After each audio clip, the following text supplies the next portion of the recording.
press the bell icon on the YouTube app and never miss another update.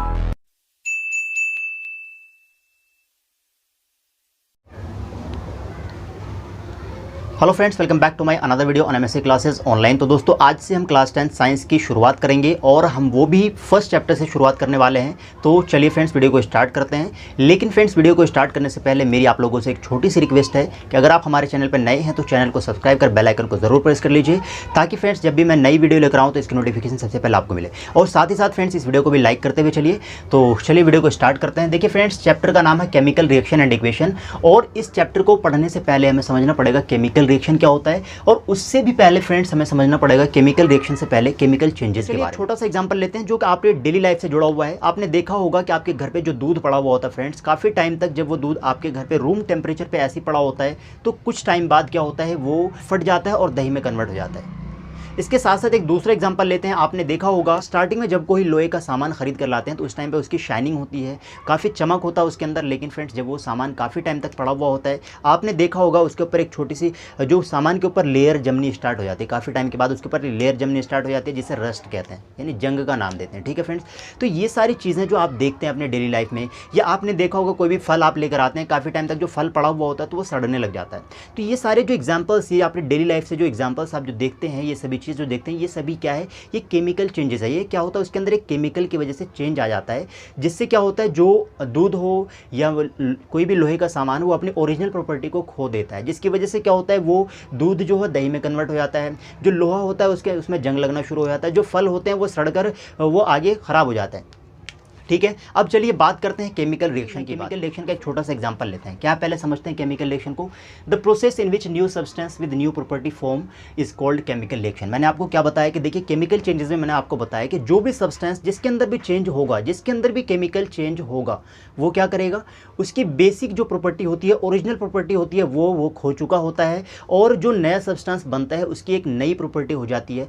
ठीक इसी तरीके से friend, जो केमिकल रिएक्शन होता है वो एक ऐसा प्रोसेस होता है जिसमें क्या होता है, जो एक नया सब्सटेंस बनता है रिएक्शन के बाद, और वो क्या है, जो सब्सटेंस आपके पास बन रहा है उसकी प्रॉपर्टीज भी बिल्कुल अलग होती है पहले वाले सब्सटेंस से। ठीक है, अब चलिए, अब हम बात करेंगे इसके कुछ एग्जांपल्स की। देखिए, रस्टिंग ऑफ आयरन, ये क्या है, ये केमिकल रिएक्शन का एग्जांपल है। इसी तरीके से देखिए, बर्निंग ऑफ कैंडल, चाहे आप कैंडल को जलाते हैं या चारकोल को जलाते हैं या मीथेन गैस को जलाते हैं, तो फ्रेंड्स ये सारे जो एग्जांपल्स है ये भी क्या है, आपके केमिकल रिएक्शन के एग्जांपल है। इसके साथ साथ देखिए, digestion of food, digestion of food यानी जो आप फूड लेते हैं उसका डाइजेशन, उसका पाचन, ये भी एक तरीके का केमिकल रिएक्शन है। केमिकल्स की वजह से क्या होता है, फूड डाइजेस्ट होता है। और उसके बाद देखिए एग्जांपल और लेते हैं, फर्मेंटेशन ऑफ ग्रेप्स, अभी आपको मैंने बताया अंगूर का सड़ना, ये भी एक तरीके का क्या केमिकल रिएक्शन है।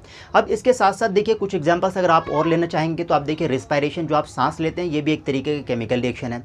ठीक है, तो होप कि फ्रेंड्स आपको केमिकल रिएक्शन समझ आ गया होगा। अब चलिए एक छोटा सा एग्जांपल लेते हैं। मान लीजिए आपके पास देखिए मैग्नीशियम है, कोई मेटल है मैग्नीशियम, और इसको जब आप एयर की प्रेजेंस में छोड़ देते हैं तो क्या होता है, मैग्नीशियम के ऊपर एक छोटा से एक परत जमनी शुरू हो जाती है, और ये फाइनली किस में कन्वर्ट हो जाता है, मैग्नीशियम ऑक्साइड में कन्वर्ट हो जाता है। ठीक है, इसी तरीके का देखिए, जो लोहा है, लोहे को हम कहते हैं फेरस, Fe से इसे डिनोट करते हैं। और जो लोहा होता है फ्रेंड्स, जब ये पानी के कॉन्टैक्ट में आता है या मॉइस्चर के कॉन्टैक्ट में आता है तो फाइनली क्या होता है फ्रेंड्स, ये आपका Fe2O3 यानी जंग में कन्वर्ट हो जाता है, और इसके साथ साथ हाइड्रोजन गैस रिलीज होती है। तो चलिए इसमें एक चीज़ और देखते हैं। जो मैग्नीशियम होता है फ्रेंड्स, आपका जो आगे जब आप इस चैप्टर के लास्ट में आपके एनसीईआरटी के अंदर एक क्वेश्चन दिया हुआ है कि आपको जो मैग्नीशियम रिबन को जलाने से पहले आप उसको साफ करना क्यों ज़रूरी होता है। तो चलिए इसको समझ लेते हैं। देखिए, मैग्नीशियम रिबन फ्रेंड्स, जो रिबन क्यों कहते हैं इसे, मैग्नीशियम जब आप जो लेबोरेटरी में जाएंगे तो मैग्नीशियम जो है या तो इसे रिबन की फॉर्म में आपको देखने को मिलेगा या वायर की फॉर्म में देखने को मिलेगा। क्या होता है, जो मैग्नीशियम रिबन है, मैग्नीशियम रिबन जब आप इसे काफ़ी टाइम तक ऐसे ही छोड़ देते हैं तो उसके ऊपर एक लेयर जम जाती है, जिससे हटाना बहुत ज़रूरी होता है ताकि अच्छे ज्वाला के साथ जल सके। तो इसलिए हम क्या करते हैं फ्रेंड्स, मैग्नीशियम को जलाने से पहले इसको साफ़ करना बहुत ज़रूरी होता है। ठीक है, इसी तरीके का देखिए, जो फेरस है, आपका लोहा है, लोहे को आप पानी की प्रेजेंस में जब छोड़ देते हैं या मॉइस्ट की प्रेजेंस में, तो फाइनली क्या होता है, ये जंग में कन्वर्ट हो जाता है। एक चीज़ और आपको ध्यान देना फ्रेंड्स, जो चीज़ जैसे देखिए ये क्या है, ये एक तरीके का केमिकल रिएक्शन है, यानी एक मैग्नीशियम है, मैग्नीशियम की हमने रिएक्शन ऑक्सीजन से करा दी और फाइनली क्या किस में कन्वर्ट हो गया, मैग्नीशियम ऑक्साइड में। अब इसमें आपको ध्यान देने वाली बात ये है कि फ्रेंड्स जो चीज़ देखिए, इस रिएक्शन के अंदर दो चीज़ है। देखिए, जो आपका ये तीर का निशान है, तीर के निशान के इधर इसे हम कहते हैं LHS, यानी ये जो लेफ्ट हैंड साइड है फ्रेंड, और इस साइड को कहते हैं RHS। ठीक है, पे आपको ध्यान रखना है कि जो एलिमेंट ठीक है, जो एलिमेंट हो या एटम्स हो जो रिएक्शन में पार्टिसिपेट कर रहा है। देखिए ये सारे क्या है, ये एलिमेंट्स क्या है, ये इस रिएक्शन के अंदर पार्टिसिपेट कर रहे हैं, तो इसे क्या कहते हैं, हम रिएक्टेंट कहते हैं। तो रिएक्टेंट और प्रोडक्ट को समझ लीजिए पहले। तो रिएक्टेंट क्या होता है, इसे हमेशा लेफ्ट हैंड साइड में लिखा जाता है। और रिएक्टेंट क्या होता है, the substance which takes part in a chemical reaction, यानी कोई भी केमिकल रिएक्शन हो जिसके अंदर जो सब्सटेंस रिएक्शन कराने में भाग लेता है, रिएक्शन के ड्यूरेशन में जो सब्सटेंस पार्टिसिपेट करता है, उसे हम क्या कहते हैं, उसे हम रिएक्टेंट कहते हैं। और जो सब्सटेंस पार्टिसिपेट करने के बाद एक नए सब्सटेंस को बनाता है, उसे हम क्या कहते हैं, प्रोडक्ट कहते हैं। देखिए अब यहाँ पे मैग्नीशियम था अकेला, और मैग्नीशियम ऑक्सीजन के साथ रिएक्शन करके फाइनली क्या बना रहा है, ये मैग्नीशियम ऑक्साइड। अब देखिए जो मैग्नीशियम ऑक्साइड आपका बन रहा है, ये क्या है, ये प्रोडक्ट है, ठीक है। और प्रोडक्ट को आपको ध्यान रखना है फ्रेंड्स, प्रोडक्ट को हमेशा कहाँ रखते हैं, RHS यानी राइट हैंड साइड पे आपको रखा जाता है प्रोडक्ट को। और इसके साथ साथ देखिए जो रिएक्टेंट होंगे, रिएक्टेंट्स को हमेशा कहाँ पे रखेंगे, लेफ्ट हैंड साइड की तरफ, ठीक है। ओके अब देखिए प्रोडक्ट क्या है, प्रोडक्ट की डेफिनेशन को समझिए। The substance which form in a chemical reaction, simple सा आपको छोटा सा एक डेफिनेशन याद रखना है कि दो substance which takes part in a chemical reaction, वो सब्सटेंस जो किसी केमिकल रिएक्शन में भाग ले रहा है उसे हम क्या कहेंगे, रिएक्टेंट कहेंगे। और जो सब्सटेंस रिएक्टेंट जो पार्टिसिपेट कर रहा है, उसके बाद जो फाइनली जो प्रोडक्ट बना रहा है, तो प्रोडक्ट क्या है, जो सब्सटेंस बन रहा है उसे हम क्या कहते हैं, प्रोडक्ट कहते हैं। और इसके साथ साथ क्या, रिएक्टेंट को हम लेफ्ट हैंड साइड में रखते हैं और प्रोडक्ट को आप पे रखते हैं, राइट हैंड साइड में इसे रखते हैं, ठीक है। चलिए इसके साथ साथ देखिए कुछ एग्जांपल्स, इधर मैंने ये लिख रखा है, ये भी ये क्या है, ये लेफ्ट हैंड साइड की तरफ है, ये रिएक्टेंट है, और ये क्या है, ये आपका प्रोडक्ट है। अब फ्रेंड्स अब हम बात करते हैं, देखिए जो केमिकल रिएक्शन होता है, केमिकल रिएक्शन, अब हमें कैसे पता चलेगा कि केमिकल रिएक्शन हुआ या नहीं, तो ये भी तो हमें पता करना ज़रूरी है ना कि केमिकल रिएक्शन हुआ या नहीं, हम कैसे पता लगाएंगे। तो इसके लिए फ्रेंड्स हम कुछ इसकी प्रॉपर्टीज़ देखेंगे, कुछ चेंजेस देखेंगे, जो चेंजेस आपके केमिकल रिएक्शन के ड्यूरेशन में या केमिकल रिएक्शन के बाद जो चेंजेस आपको देखने को मिलते हैं, वो चेंजेस हम आप देखने वाले हैं। उसे देखकर हम पता लगाएंगे कि ये केमिकल रिएक्शन हुआ या नहीं। तो देखिए वो कौन कौन से चेंजेस आपको देखने को मिलते हैं। तो यहाँ पर आप देखिए आगे, यहाँ पे क्या लिखा हुआ है, कैरेक्टरिस्टिक्स ऑफ केमिकल रिएक्शन। जो कैरेक्टरिस्टिक्स है केमिकल रिएक्शन की फ्रेंड्स, या इससे हम ये भी कह सकते हैं कि केमिकल रिएक्शन इन्वॉल्व्स, यानी केमिकल रिएक्शन के अंदर क्या क्या चीज़ें होती है। जब आपका एक केमिकल रिएक्शन पूरा होता है तो उसके अंदर क्या क्या चीज़ें आपको देखने को मिलती है। चलिए अब समझ लेते हैं। देखिए सबसे पहली बात तो आपको क्या है, जब केमिकल रिएक्शन होगा तो फ्रेंड्स आपको इवोल्यूशन ऑफ गैस, यानी गैस आपको निकलता हुआ दिखेगा।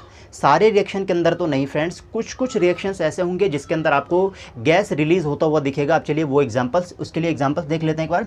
तो देखिए क्या आपके पास जिंक एक कोई मेटल है, यानी जिंक कोई मेटल है, और HCl, जिंक को जब HCl के अंदर, यानी जिंक कोई मेटल है और ये एसिड है, जब आप मेटल को किसी एसिड के अंदर डालेंगे तो फाइनली क्या बना रहा है, जिंक क्लोराइड सॉल्ट बना रहा है, और इसके साथ साथ देखिए गैस भी बना रहा है जिससे हाइड्रोजन गैस है ये।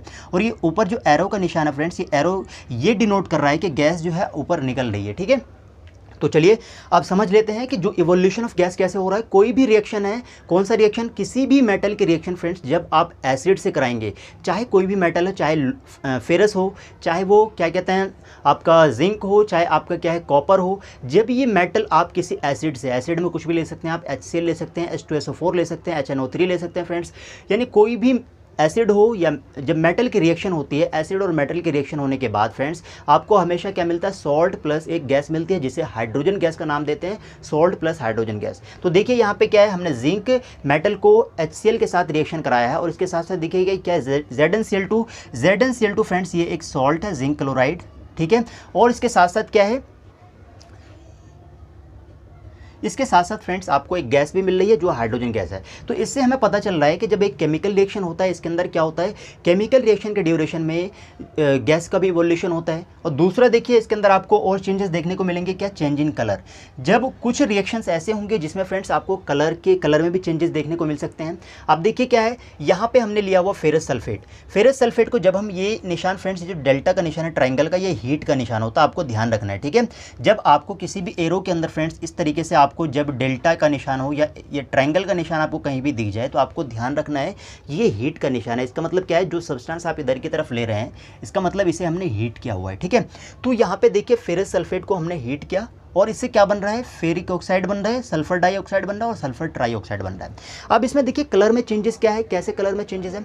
जो फ्रेंड्स फेरस सल्फेट जो शुरू में हमने लिया था ये ग्रीन कलर का था, लेकिन जैसे ही रिएक्शन हुआ, रिएक्शन होने के बाद फ्रेंड्स ये फेरस सल्फेट जो है रेड ब्राउन कलर के फेरिक ऑक्साइड में कन्वर्ट हो जाता है रिएक्शन के बाद। तो इससे हमें पता चलता है फ्रेंड्स कि जो भी रिएक्शन है, किसी भी रिएक्शन के अंदर जो कोई भी, कुछ रिएक्शंस ऐसे भी हैं जिसके अंदर क्या है आपको इवोल्यूशन ऑफ गैस के साथ साथ क्या है आपको कलर में चेंजेस देखने को मिलते हैं, और उसके साथ साथ देखिए कुछ चेंजेस और भी हैं, चेंज इन टेम्परेचर।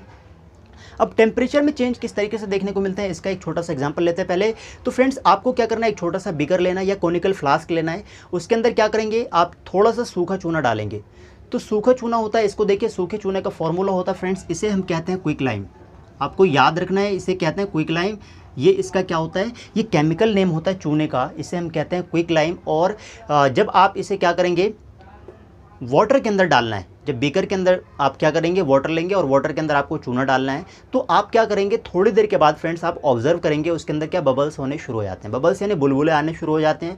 और उसके साथ साथ थोड़ी देर के बाद फ्रेंड्स जब आप उस बीकर को क्या करेंगे, जब आप उस बीकर को ये टच करके आप देखेंगे तो क्या होगा, इस बीकर को टच करने के बाद ये थोड़ा गरम गरम सा लगेगा आपको। इससे हमें पता चलता है कि भाई देखिए, शुरू में हमने जो चूना डाला था वो बिल्कुल कोल्ड था, लेकिन जैसे ही आपने उसके अंदर वाटर डाला, वाटर डालने के बाद क्या हुआ, गैस का इवोल्यूशन होना शुरू हो गया और उसके साथ साथ क्या है, बीकर भी गर्म होना शुरू हो गया।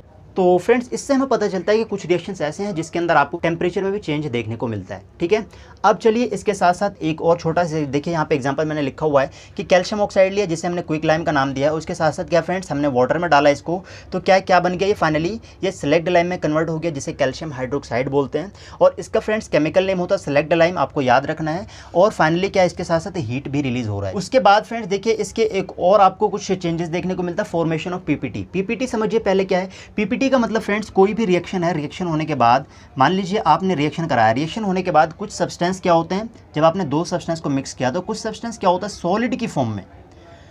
रिएक्शन होने के बाद फ्रेंड्स बीकर के बेस पे, बीकर के अंदर आपको सॉलिड की फॉर्म में यहाँ पे जमा हुआ दिखाई देता है, जिसे हम क्या कहते हैं, पीपीटी कहते हैं। मान लीजिए चूने को आप पानी के अंदर डालेंगे तो क्या होगा, थोड़ी देर के बाद आप देखेंगे कि जो चूना होता है वो बेस पे क्या होता है, वो जम जाता है। चूना बिल्कुल पूरी तरीके से पानी के अंदर डिजोल्व नहीं होता, बल्कि क्या होता है, थोड़ी देर के बाद वो क्या होता है, बीकर के या किसी भी कंटेनर के बेस पे जाकर ये जमा हो जाता है। तो ये क्या होता है, एक सॉलिड टाइप का सब्सटेंस होता है, हम क्या कहते हैं, पीपीटी कहते हैं। तो अब देखिए यहाँ पे हमने लिया हुआ पोटेशियम आयोडाइड, ये आपका पीपीटी का एग्जांपल है। पोटेशियम आयोडाइड लिया हुआ फ्रेंड्स, इसे हमने लेड नाइट्रेट के सॉल्यूशन में डाला। इससे क्या हुआ, जब रिएक्शन होने के बाद आपको मिल रहा है लेड आयोडाइड और पोटेशियम नाइट्रेट। ठीक है, अब देखिए फ्रेंड्स यहाँ पे पीपीटी कौन सा बन रहा है, जो लेड आयोडाइड है, ये येलो टाइप का एक पीपीटी आपको देखने को मिलेगा। जब आप लैब में ये एक्सपेरिमेंट परफॉर्म करेंगे तो आपको क्या होगा, ये आपको इस तरीके से येलो पीपीटी देखने को मिलेगा। तो फ्रेंड्स लास्ट आपको एक और चीज़ इसमें देखने को मिलता है, आपको चेंज इन स्टेट। स्टेट में भी बदलाव देखने को मिलता है। अब स्टेट का क्या मतलब होता है, इसको समझिए पहले। मैटर है फ्रेंड्स, कोई भी मैटर है, 9th क्लास में आपने पढ़ा होगा कि 3 स्टेट होती है, सॉलिड, लिक्विड और गैस। ठीक है, सॉलिड, लिक्विड और गैस। इसके साथ साथ देखिए, जब कोई सॉल्यूशन की फॉर्म में होता है तो उसे हम क्या कहते हैं, एक्वस बोलते हैं। जब सॉल्यूशन की फॉर्म में हो तो उसे हम एक्वस का नाम देते हैं। तो सॉलिड, लिक्विड और गैस, ये इसकी स्टेट हो गई। तो अब देखिए स्टेट में भी चेंज आपको देखने को मिल जाता है। जैसे देखिए हमने क्या लिया, वो हाइड्रोजन लिया और ऑक्सीजन लिया। ये दोनों किस स्टेट में, अभी आपको देखिए, गैस, हाइड्रोजन गैस है, ऑक्सीजन भी गैस है। लेकिन जैसे ये प्रोडक्ट आपका बनता है, वाटर, डाइहाइड्रोजन ऑक्साइड बोलते हैं वाटर को। तो जैसे ही फ्रेंड्स आपका ये वाटर बनता है तो वाटर क्या है, देखिए ये लिक्विड की फॉर्म में कन्वर्ट हो गया। हमने क्या लिया था, हमने शुरू में लिया था फ्रेंड्स दो गैस को, हाइड्रोजन और ऑक्सीजन। जब हमने दोनों को मिलाया आपस में तो फाइनली आपके पास क्या मिला, आपको मिला वाटर। और वाटर किस फॉर्म में मिला, लिक्विड की फॉर्म में। तो फ्रेंड्स इससे हमें पता चला कि जो आप रिएक्शन भी करा रहे हैं तो रिएक्शन में क्या होता है, स्टेट में भी चेंज आपको देखने को मिल जाता है। इसके साथ एक छोटा सा एग्जाम्पल और लीजिए। देखिए वो हमने आपको बताया था, जो कैल्शियम ऑक्साइड, ये कैल्शियम ऑक्साइड जो हमने लिया हुआ है, कैल्शियम ऑक्साइड देखिए किस फॉर्म में, सॉलिड की फॉर्म में है। और इसके साथ हमने वाटर मिलाया था, तो वाटर क्या, लिक्विड की फॉर्म में है। तो फ्रेंड्स फाइनली देखिए क्या है, कैल्शियम हाइड्रोक्साइड क्या, ये एक्वस में कन्वर्ट हो गया। स्टेट आपको चेंज देखने को मिल गया। देखिए यहाँ पे सॉलिड था और ये लिक्विड था, फाइनली किस में कन्वर्ट हो गया, एक्वस में कन्वर्ट हो गया। पता चलता है कि कोई भी रिएक्शन होने के बाद आपको जो जो चीज़ें देखने को मिलती है, जो जो चेंजेस आपको देखने को मिलते हैं, क्या क्या हैं, देखिए एक साथ मेरे साथ बोलिए। Change in colour, change in temperature, evolution of gases, formation of PPT, और इसके साथ साथ क्या है, फाइनली देखिए चेंज इन स्टेट। तो ये 5 चीज़ें आपको देखने को मिलती है। इसे आप या तो कैरेक्टरिस्टिक्स ऑफ केमिकल रिएक्शन बोल सकते हैं या क्या है केमिकल रिएक्शन इन्वॉल्व्स। इसमें आपको क्वेश्चन पूछा जाएगा कि what do you observe after a chemical reaction. जब एक केमिकल रिएक्शन होता है तो आप उसमें क्या ऑब्जर्व करते हैं। तो फ्रेंड्स देखिए, जो रिएक्शन होता है इसके अंदर आपको जितने भी टाइप के रिएक्शन है उसमें या तो इनमें से कोई ना कोई चीज़ आपको देखने को जरूर मिलेगी। होप कि फ्रेंड्स आपको इतनी सी चीज़ें समझ आ गई होगी और नेक्स्ट क्लास में हम बात करेंगे केमिकल इक्वेशन के बारे में। तो चलिए फ्रेंड्स, आपको मिलते हैं अगली वीडियो में, तब तक के लिए थैंक यू, गुड बाय।